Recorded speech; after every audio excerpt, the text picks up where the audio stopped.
निर्माण का मानदंड।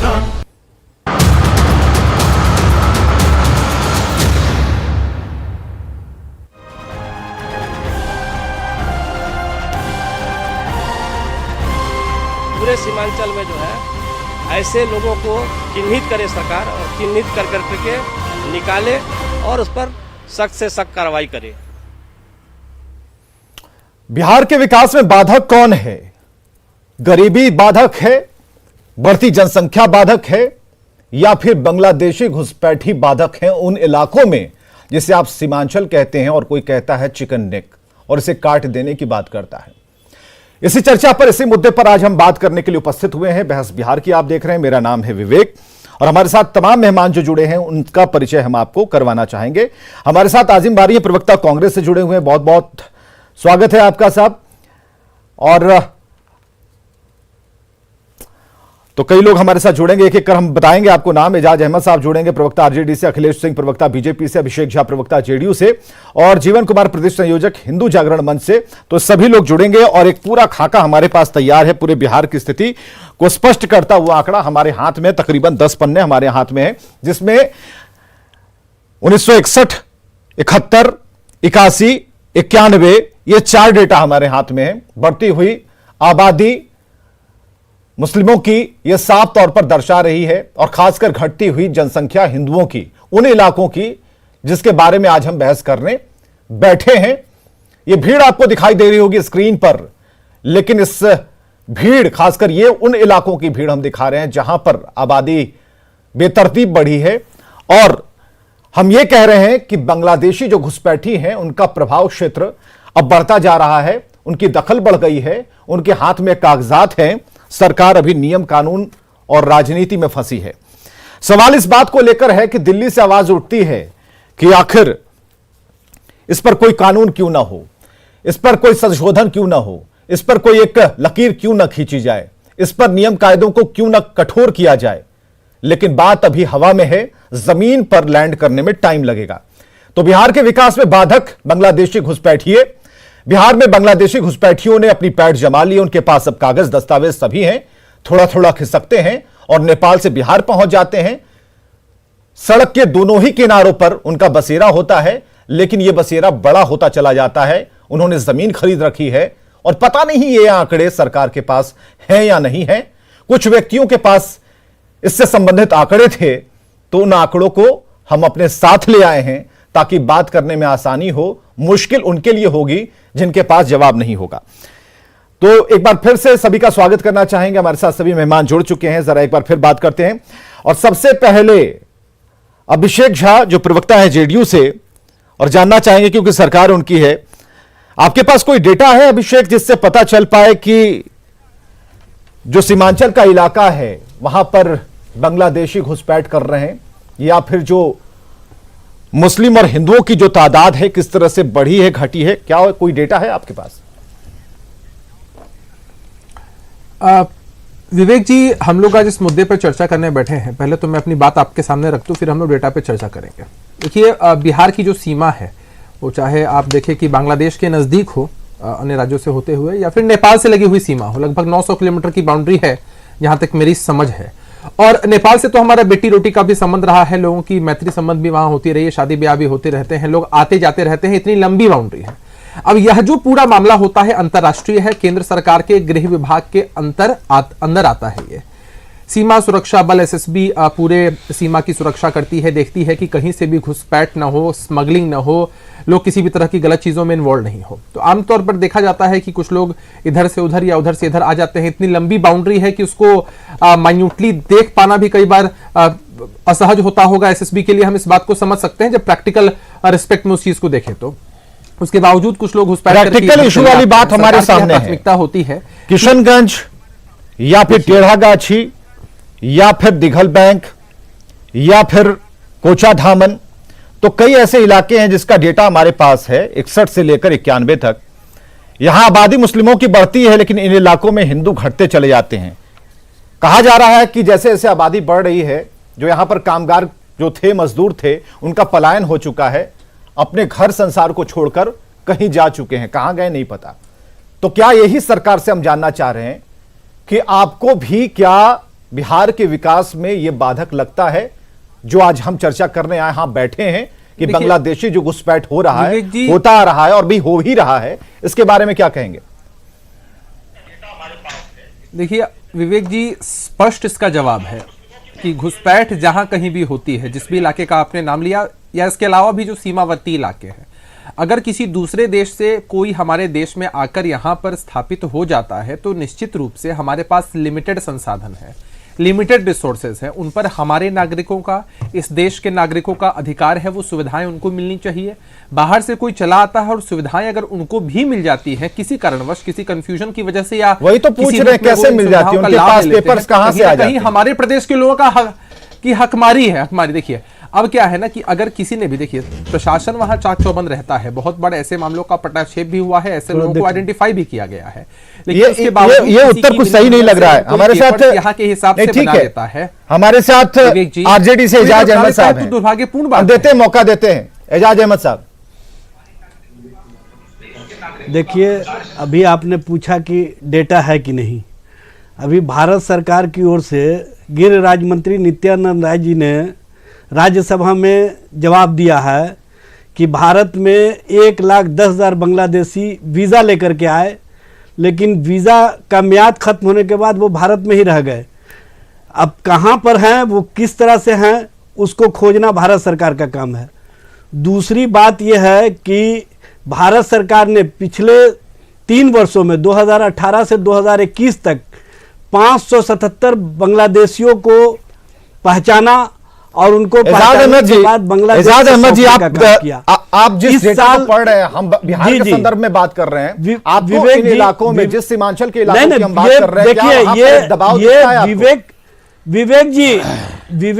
विवेक जी ये मामला पूरे राष्ट्र का है और ये कहीं ना कहीं भारतीय जनता पार्टी के लिए चुनावी हथियार बनता है और इसको सांप्रदायिकरण करके भारतीय जनता पार्टी इसका राजनीतिक लाभ लेना चाहती है।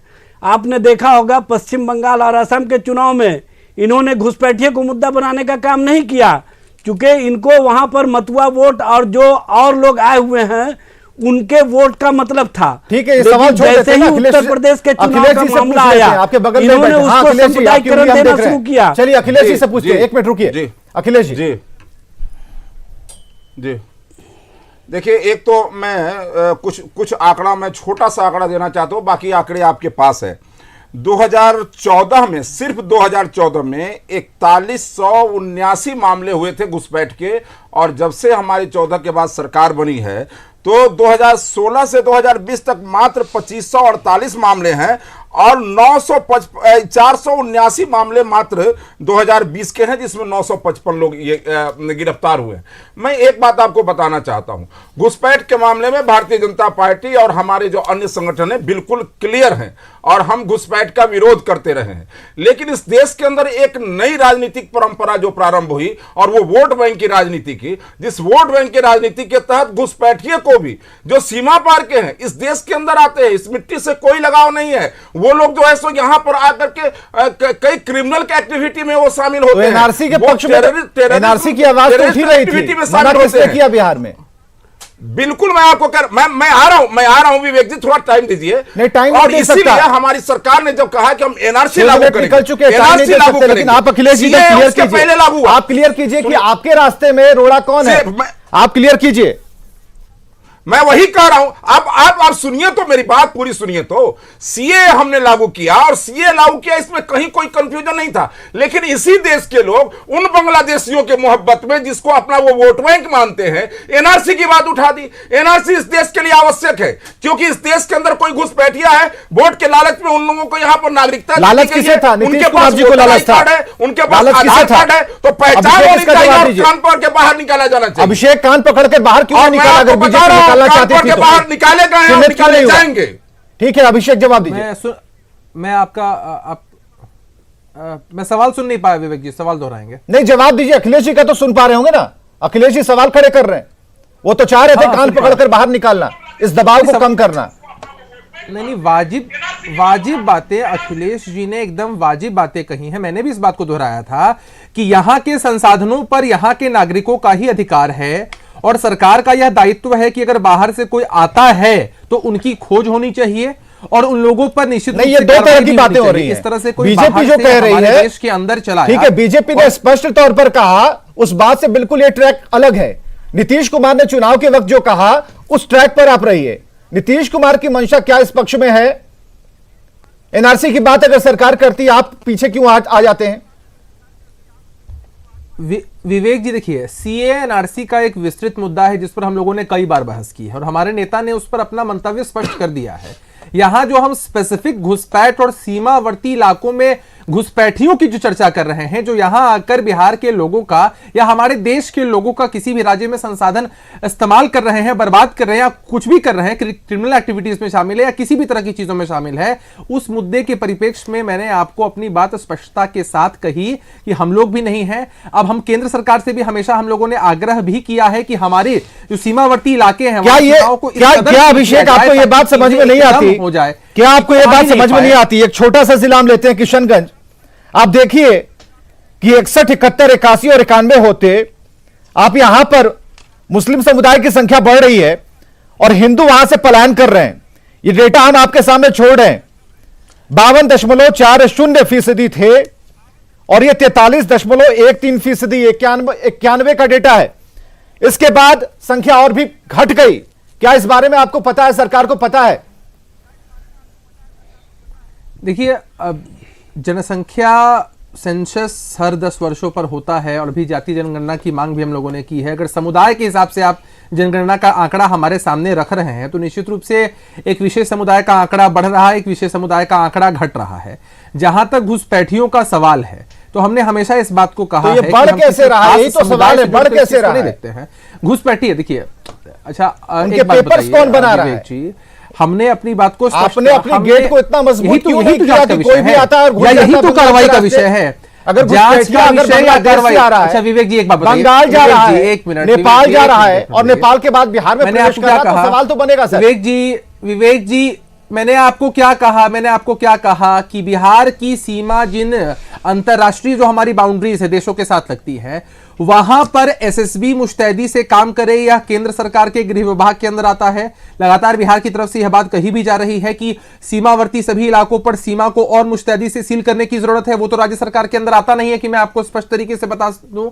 मैं तो आग्रह की बात आपको बता रहा हूं कि केंद्र की सरकार पूरी सीमा को और मुस्तैदी के साथ प्रोग्राम के बाद अभिषेक हो सकेगा ये डेटा मैं आपके सामने दूंगा। हमारे साथ और मेहमान हैं, उनसे जरा बात करने दीजिए। जीवन कुमार प्रदेश संयोजक हैं हिंदू जागरण मंच से। जीवन कुमार, किस तौर पर इसे आप देख पा रहे हैं? क्योंकि बिहार के विकास में जिन्हें हक मिलना चाहिए विकास योजनाओं का, सरकार जो योजनाएं बनाती हैं उन्हें तो मिल नहीं रहा।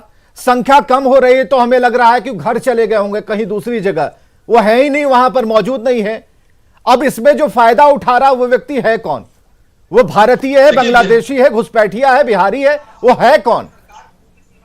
देखिए, बिहार में घुसपैठ की जो समस्या है ये बहुत बड़ी समस्या हो गई और देश के लिए भी एक बहुत बड़ी समस्या है।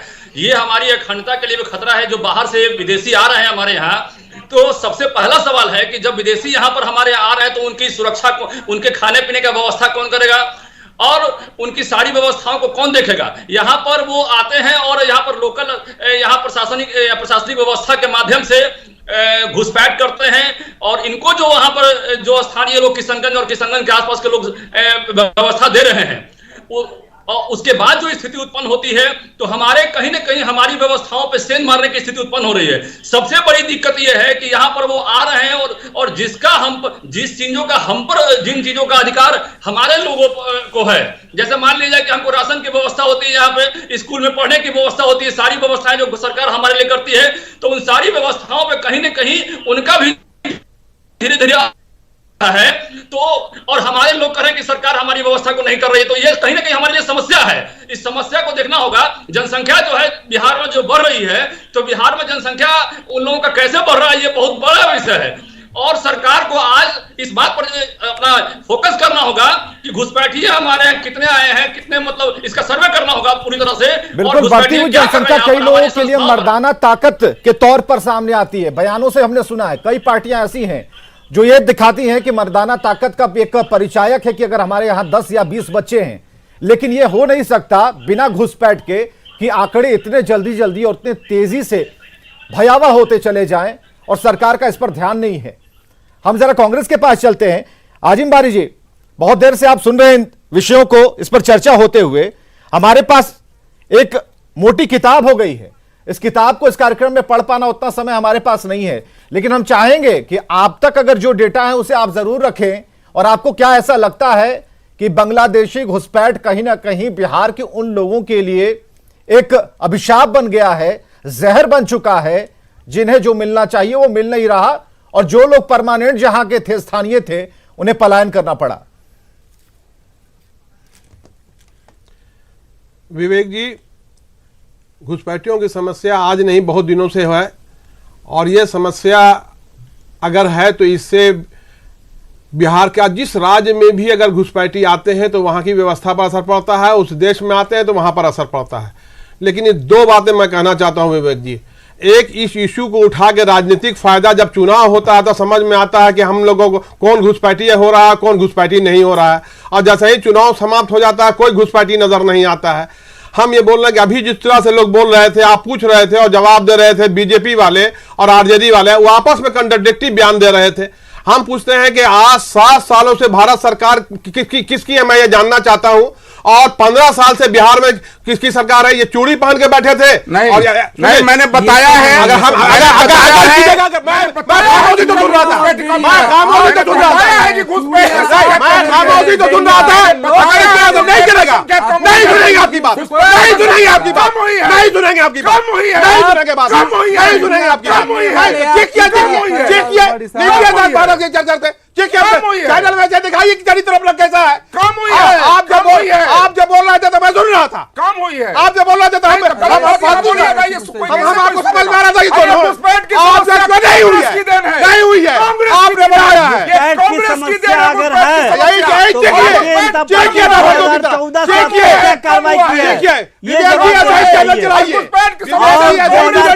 यहाँ नीतीश कुमार 16 वर्षों से नीतीश की सरकार में है। हम चाहेंगे कि हरेंद्र प्रताप जी को भी जरा नंबर लगाया जाए, करना चाहिए।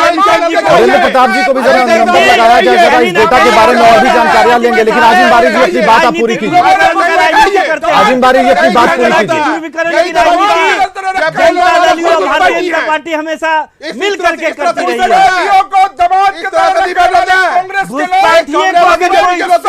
घुसपैठिए की राजनीति करने वाले लोग बताएं कि जब जब चुनाव का समय आता है तभी किया है। इस तरह से डिबेट होता है। विवेक जी, कम किया है। विवेक जी, यही विवेक जी डिबेट विवेक जी, ये तरीका नहीं है, ये तरीका नहीं है डिबेट का। ऐसे डिबेट नहीं होता है। जब जवाब नहीं रहता सबसे बड़ी बात है कि इनके पास कोई जवाब नहीं है। नित्यानंद राय ने स्वयं स्वीकार किया है, 77 लोगों को बांग्लादेश को सौंपा गया है। जब आपकी सरकार, एक एक कर बात कर लेते हैं आजिम बारी जी, एक एक कर बात कर लेते हैं। एक मिनट, ठीक है अखिलेश जी, ठीक है अखिलेश जी से जवाब लीजिए ना। एक मिनट रुकिए, एजाज अहमद जी, एजाज अहमद जी, आरिम बारी जी जरा शांत रहिए, भारतीय जनता पार्टी, बारी जी जरा शांत रहिए, विरोध के लिए विरोध मत कीजिए। दूसरी तरफ जनता दल यू भारतीय जनता पार्टी को खाद पानी देने का बड़ी तकलीफ होती है कि भाई आप डिबेट कर रहे हैं लेकिन डिबेट में किसी की आवाज स्पष्ट तौर पर नहीं आ रही। बर्दाश्त नहीं करेगी। डबल इंजन की सरकार ने ये कहाँ डबल सिंगल हो रहा है कुछ पता नहीं चल रहा है। आजिम बारी जी, अखिलेश जी, आप सीनियर लीडर हैं, आप धैर्य से काम कीजिए। अखिलेश जी, मतुआ वोट के लिए आप अखिलेश जी, बांग्लादेश चले गए प्रधानमंत्री जी। आपको अगर घुसपैठिए का मामला होता तो आप बांग्लादेश नहीं जाते। कहीं ना कहीं बांग्लादेश जाकर के आपने साबित कर दिया कि पश्चिम बंगाल में घुसपैठिए नहीं है। आपने आसाम में की सरकार को क्यों नहीं बताया था? लेकिन जो सरकार के चुनाव में आप कहीं ना कहीं आप बांग्लादेश पहुंच रहे हैं करते हैं। क्या बिहार की सीमा की रक्षा नरेंद्र मोदी करेंगे क्या? आपसे बड़ा कोई बेवकूफ नहीं। प्रधानमंत्री आके रक्षा करेंगे या फिर वहां पर फोर्सेस तैनात हैं? सुनिए विवेक नहीं, प्रधानमंत्री एजाज अहमद जी, आप हमें बताइए ना कि आप नीतीश कुमार पर सवाल नहीं कर रहे हैं, प्रशासन पर सवाल नहीं कर रहे हैं। राजनीति के लिए बांग्लादेश किसने एंट्री करवाई है? आपने कौन है इसके लिए जिम्मेदार? कहा था कि हम बांग्लादेशी घुसपैठियों को बाहर करेंगे, लेकिन 2014 से 2021 हो गया, आपने कितने घुसपैठियों को बाहर किया? 2018 से 2021 तक आपने सिर्फ 577 बांग्लादेशियों को बाहर किया। ये आपकी राजनीति है। मैंने आंकड़ा दिया है। मैं आंकड़े के साथ बता रहा हूँ कि भारत के गृह राज्य मंत्री ने राज्यसभा में कहा कि 1,10,000 लोग यहाँ पर आए थे वीजा लेकर के, वो लोग लौट नहीं सके हैं, उनको अब तक आप चिन्हित नहीं कर सके कि वो किन किन स्टेटों में है। आप घुसपैठियों को निकालना नहीं चाहते हैं, आप घुसपैठियों के बहाने वोट बैंक की राजनीति कर रहे हैं। तो अखिलेश जी यहाँ पर रोड़ा कौन है? अखिलेश जी यहीं पर अभिषेक झा भी बैठे हुए हैं। रुकिए आपके पास शक्ति नहीं है। अखिलेश जी एक मिनट जरा शांत रहिए। एजाज अहमद जी जरा शांति से काम करें। एजाज अहमद जी शांति से काम करें, काफी कम वक्त होता है। एक मिनट अखिलेश जी, अखिलेश जी, उत्तर प्रदेश, अखिलेश जी, अखिलेश जी एक मिनट का वक्त दीजिए। अखिलेश जी एक मिनट का वक्त। अखिलेश जी मैं आपसे समय मांग रहा हूँ। रुकिए मिथिलेश जी, अब ये राजनीति इस देश की जनता बर्दाश्त नहीं करेगी। आप सिर्फ नारा देते हैं सबका साथ सबका विकास, लेकिन आप उस चलिए अखिलेश जी अब शांत है, पूछ लेने दीजिए सवाल। एक मिनट अखिलेश जी राजनीति करते हैं अहमद जी एक मिनट के अनुसार राजनीति एजाज अहमद जी एक मिनट अखिलेश जी जरा सवाल नहीं चलने वाला है। देश का कल्याण आरएसएस से ही हो रहा है, आपका भी कल्याण आरएसएस करेगी।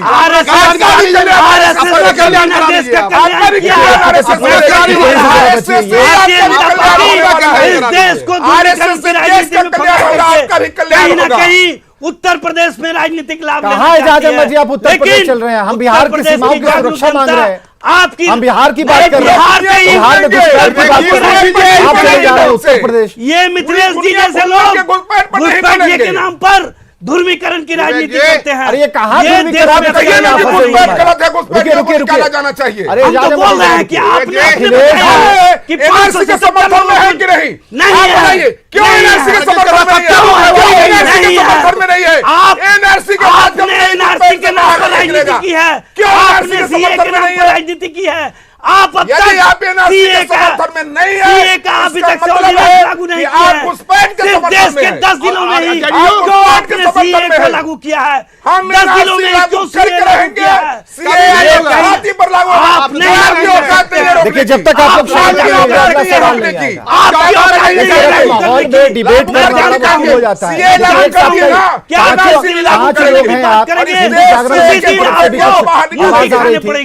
आप देखिए कितने संयम से जरा काम लीजिए। अखिलेश जी पूरे दमखम के साथ, विवेक जी आप डिबेट करा रहे हैं, अखिलेश जी पूरे दमखम के साथ, रुक जाइए बारी जी, हिंदू मुस्लिम की राजनीति करवा रहे हैं। बारी जी अगर रुक जाइए, अगर मैं आपके स्टूडियो में जहां आप बैठे अगर मैं वहां पर होता, आपका चैनल कहीं ना कहीं ये हंगामा नहीं होता। रुक जाइए आपकी हमारी दूरी काफी स्क्रीन पर हम लोग पास पास हैं। हंगामा क्या कर रहा है आपके विवेक जी? जब सब लोग बोल रहे थे तो हम लोग एकदम खामोश थे। हम और आप चलिए हरेंद्र प्रताप जी जुड़ चुके हैं, जरा उनसे बात करें। हरेंद्र प्रताप जी वो डेटा हमारे पास है और नेपाल के रास्ते बिहार में किस तरीके से ये बढ़ता जा रहा है, इस पर क्या आपके विचार हैं? क्योंकि आपने काफी शोध किया है, इस शोध का रिजल्ट क्या है? और हम 61 से लेकर 91 तक की बात करते हैं और 11 के बाद अब 21 की बात करेंगे कि क्या स्थिति है वस्तुतः, खासकर बांग्लादेशी घुसपैठ को लेकर। और बिहार में ये घुसपैठिए किस तरह से विकास में तबाही मचा रहे हैं, इस बात को हम जानना चाहते हैं। देखिए जो बिहार की जनसंख्या है उसमें एक मोटा मोटी 50 लाख बांग्लादेशी है। जो राष्ट्रीय स्तर पर जनसंख्या वृद्धि, मैं 61 से आंकड़ा लिया हूं, मेरा शोध है इस पर। जी 61 से 2011 तक जो राष्ट्रीय स्तर पर मुस्लिम जनसंख्या वृद्धि हुई है वो 3.52 है। जी लेकिन पूर्णिया में ये वृद्धि है 7.5, कटिहार में 10.51, अररिया में 7.89, किशनगंज में 4.69। माने किशनगंज में आपको लगेगा कि कम बड़े हैं, लेकिन ये किशनगंज ध्यान रखिए पहले से ऑलरेडी मुस्लिम बहुल्य हो गया था। और इसको मुस्लिम बहुल्य करने के लिए अगर आप किशनगंज का आंकड़ा देखेंगे तो 1961 में इसके 2 प्रखंड हिंदू बहुल्य थे, किशनगंज हिंदू बहुल था और दूसरा जो था वो टेढ़ागाछी था। जी जी। लेकिन किशनगंज को हड़पने के लिए राष्ट्रीय स्तर पर 3.52% मुस्लिम बढ़ते हैं, लेकिन किशनगंज प्रखंड में 61 से 2011 के बीच में 14.19% यानी 3 गुना ज्यादा बढ़ते हैं। और वहां से बाकी जो मुस्लिम बहुल था बगल में, जो लोग कहेंगे कि ये परिवार नियोजन वगैरह का जो ये सब ठीक नहीं है, क्योंकि तो वहीं पर यहाँ पर हिंदू कहाँ चले गए? बताया ना, हिंदू वहां से भाग रहा है। अगर हिंदू को प्लान को अगर आपको देखना है तो कुल मिलाकर देखिए क्या है, ओवरऑल टोटल पॉपुलेशन में और मुस्लिम पॉपुलेशन बढ़ गया, तो हिंदू अगर वहां से या तो भागा है और नहीं तो उसकी संख्या एवरेज में कम होता, यही ना तो होगा। हिंदू वहां से भाग रहा और हिंदू भागने के प्रमाण है आपके पास। चलिए यहाँ पर एक बात और भी आपसे जानना चाहेंगे, यहाँ पर सरकार कैसे फेल्यूर है? अब ये देखिए, मैं सरकार तो जो चलाते हो जानते हैं, ये 61 से मामला चल रहा है, कई दलों की सरकारें आई है गई है। मैं जो आंकड़े आपको दे रहा हूँ, कोई भी व्यक्ति lsi.gov.in इस पर जा करके, मैंने linguistic survey of India .gov.in पर आप 1961 का जिला सौ ब्लॉक वाइज आंकड़ा उठा लीजिए। अररिया से तो वहाँ अगर 10 वर्षों में 4000 हिंदू बढ़ता है और मुसलमान की संख्या 66,000 बढ़ती है, इसको आप क्या मानेंगे? उसी तरह पारसोई में 10 वर्ष में 43,000 से के पास बढ़ने के बदले घट के 40,000 हिंदू हो जाता है। इसका मतलब है हिंदू पलायन हो रहा है। देखिए, ये योजना है मेरी, अभी आज की लाया गया है प्रमाण के साथ। ये पाकिस्तान और बांग्लादेश को जोड़ने के लिए एक गलियारा बनाया जा रहा है और ये गलियारा पूर्णिया, कटिहार, किशनगंज, अररिया, सुपौल, उसके बाद में मधुबनी होते हुए, मोतिहारी, बेतिया होते हुए और उत्तर प्रदेश से और हरियाणा में ये प्रवेश करेगा। आपका ये जो बसंतपुर है सुपौल का, वहाँ जो नेपाल से जोड़ता है और वहां पर कई बार पकड़े गए हैं। चलिए, एक अलग तरह का कॉरिडोर बनाने की कोशिश की जा रही है। हरेंद्र बाबू, बहुत बहुत तो शुक्रिया हमारे साथ जुड़ने के लिए, बातचीत करने के लिए। इस चर्चा को हम जरा आगे बढ़ाते हैं, जरा मोड़ते हैं आपकी तरफ से, अब फोनों से लाइव की तरफ जरा आते हैं। तो आप लोग जितने भी मेहमान हमारे साथ जुड़े हुए हैं, आप लोग उन चीजों को परख पा रहे होंगे, देख पा रहे होंगे किस तरीके से आबादी बढ़ रही है और आबादी बढ़ने का जो एक मुख्य कारक है वो है बांग्लादेशी घुसपैठ। और यहां पर अगर फेलुअर, अगर सरकार को हम नहीं कहें, इस तरह की अगर उंगली ना उठाएं तो क्या करें? अभिषेक, इस तरह की राजनीति ठीक नहीं है। एक रिपोर्टेड चैनल को इस तरह की बात नहीं करवानी चाहिए। अरे जब आप जिनसे पूछते हैं उनको तो बोलना नहीं दिया जाता। अभिषेक जी, बिहार सरकार हमारे आपके पास, एजाज अहमद जी हमारे आपके पास, भारत सरकार एजाज जी हमारे आपके पास, हम जब बोल रहे थे तो नहीं आ रहे थे। नहीं, आप नहीं, पहले मेरी बात, एजाज अहमद जी हमारे, मेरी बात को लोगों हमारे दीजिए। एक मिनट रुकिए, अभी समय है, हम जरा अभिषेक के पास चलते हैं। अभिषेक जी, आपने सुनवाया, हम लोगों की बात को आपने कहीं ना कहीं म्यूट कर दिया, ये अच्छी बात नहीं है। आवाज किसी एक को सुनना होगा। अगर हो हंगामे में डिबेट नहीं हो सकता सर। किसी एक को तो आप आवाज को बंद कीजिए और लोगों की आवाज को बंद कीजिए। चलिए ठीक है, अभिषेक इसका जवाब दीजिए। नहीं सर, जब आप मेरे पास आए, मैं बोल रहा था तो आगे किस तरह डिस्टर्ब किया गया? शांति रहेगी तब तो मैं अपनी बात को रख पाऊंगा। शांति तो डिबेट नहीं हो रहा है, इस तरह से डिबेट हो रहा है। सवाल तो रही है, डिबेट नहीं होता है जिस तरह से डिबेट हो रहा है। अभिषेक, जो डेटा हमारे पास आ रहे हैं, देखिए किसी भी साधन से और जिस भी साइट से, जहां से भी ये डेटा प्रॉपर हमारे पास है, उस डेटा के आधार पर बहस चल रही है।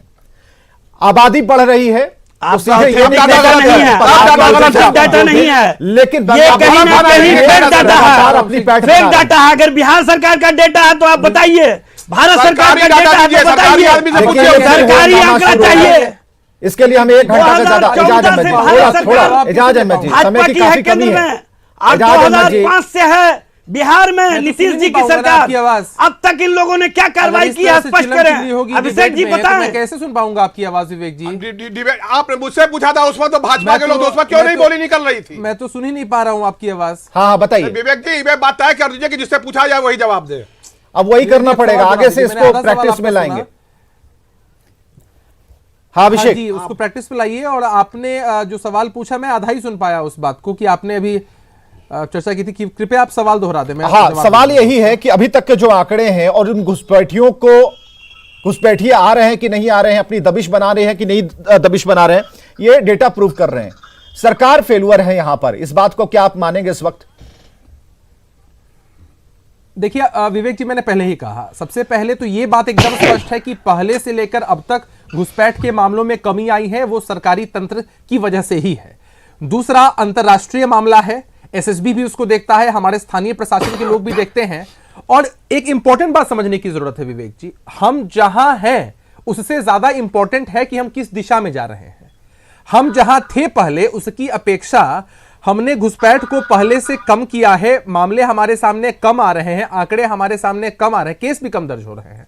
हमारी प्राथमिकता यही है कि अवैध तरीके से कोई भी घुसपैठ करेगा तो हमारा सरकारी तंत्र, चाहे वो केंद्र की सरकार की तरफ से पहल हो, प्रदेश की सरकार की तरफ से पहल हो, हम किसी कीमत पर ऐसी चीजों को बर्दाश्त नहीं करेंगे। अब मत कीजिए बर्दाश्त, क्योंकि सरकार पर ही है, मुझे लगता है कि कोई भी पार्टी समर्थन में आरजेडी की तरफ से हो, बीजेपी का कहना तो आप मान रहे हैं, कितना मान रहे हैं ये स्पष्ट नहीं हो पा रहा। अखिलेश जी ने जो बातें कही उससे यहां पर जेडीयू का जो वर्जन है अलग है। कांग्रेस की सोच है, कांग्रेस ने अपना स्पष्ट रुख यहां पर रखा है कि भाई अगर हो रहा है तो इसमें आपकी सीमाएं यहां पर कहीं ना कहीं कमजोर है, उस लूप फॉल को आप ठीक कीजिए। अभिषेक, उंगलियां आपकी तरफ उठ रही हैं, क्योंकि जब लॉ एंड ऑर्डर की बात होती है और सीमा पर जहां आप कह रहे हैं कि अंतर्राष्ट्रीय मसला है, तो अपने लोगों को पहचानने में कौन सा अंतर्राष्ट्रीय मसला है भाई? तो आप वहां पर किस तरह से बैरिकेड करते हैं, इस बात पर आपको ध्यान देना होगा। समय की काफी कमी है, आप लोग इस चर्चा में शामिल हुए, बहुत बहुत आप लोगों का धन्यवाद। आजिम बारी जी, अखिलेश जी, सभी का। और ऐसे में ये चर्चा उस दिशा की तरफ जाती है जहां हम ये प्रॉपर और मजबूत तरीके से कह सकते हैं कि कहीं ना कहीं बांग्लादेशी घुसपैठी हमारी चीजों पर, हमारी योजनाओं पर, हमारी विकास पर एक अवरोध का काम कर रहे हैं, जो होना नहीं चाहिए था। सरकार को इस पर ध्यान देना चाहिए और सिस्टम को भी इस पर ध्यान देने की जरूरत है। खबरें लगातार जारी हैं।